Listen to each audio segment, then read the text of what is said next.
Cypherpunks Manifesto by Hughes.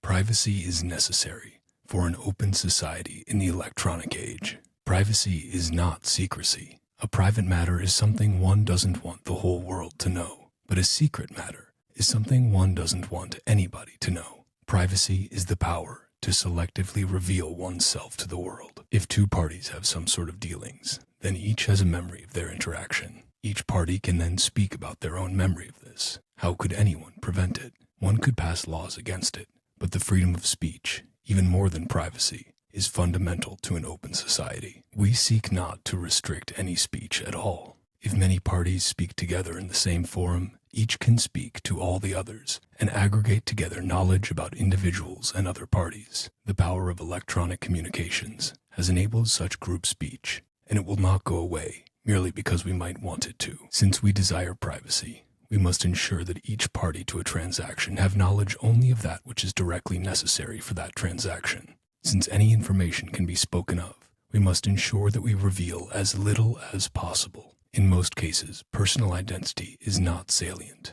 When I purchase a magazine at a store and hand cash to the clerk, there is no need to know who I am. When I ask my electronic mail provider to send and receive messages, my provider need not know to whom I am speaking, or what I am saying, or what others are saying to me. My provider only need know how to get the message there and how much I owe them in fees. When my identity is revealed by the underlying mechanism of the transaction, I have no privacy. I cannot here selectively reveal myself. I must always reveal myself. Therefore, privacy in an open society requires anonymous transaction systems. Until now, cash has been the primary such system. An anonymous transaction system is not a secret transaction system. An anonymous system empowers individuals to reveal their identity when desired and only when desired.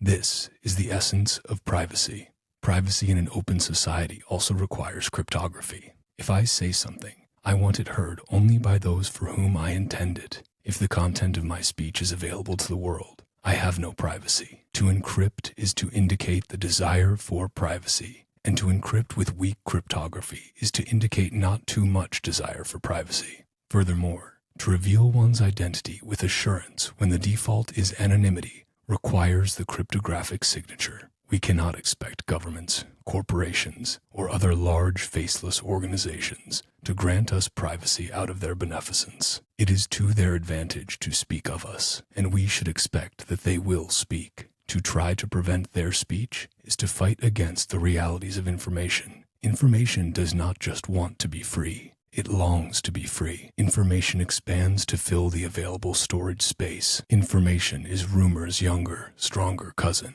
Information is fleeter of foot, has more eyes, knows more, and understands less than rumor. We must defend our privacy if we expect to have any. We must come together and create systems which allow anonymous transactions to take place. People have been defending their own privacy for centuries with whispers, darkness, envelopes, closed doors, secret handshakes, and couriers. The technologies of the past did not allow for strong privacy, but electronic technologies do. We, the Cypherpunks, are dedicated to building anonymous systems. We are defending our privacy with cryptography, with anonymous mail forwarding systems, with digital signatures, and with electronic money. Cypherpunks write code. We know that someone has to write software to defend privacy, and since we can't get privacy unless we all do, we're going to write it. We will publish our code so that our fellow cypherpunks may practice and play with it. Our code is free for all to use, worldwide. We don't much care if you don't approve of the software we write. We know that software can't be destroyed, and that a widely dispersed system can't be shut down. Cypherpunks deplore regulations on cryptography, for encryption is fundamentally a private act. The act of encryption, in fact, removes information from the public realm. Even laws against cryptography reach only so far as a nation's border and the arm of its violence. Cryptography will ineluctably spread over the whole globe, and with it the anonymous transaction systems that make it possible. For privacy to be widespread, it must be part of a social contract. People must come and together deploy these systems for the common good. Privacy only extends so far as the cooperation of one's fellows in society. We, the Cypherpunks, seek your questions and your concerns, and hope we may engage you so that we do not deceive ourselves. We will not, however, be moved out of our course because some may disagree with our goals. The Cypherpunks are actively engaged in making the networks safer for privacy. Let us proceed together apace. Onward. Eric Hughes, 9 March, 1993.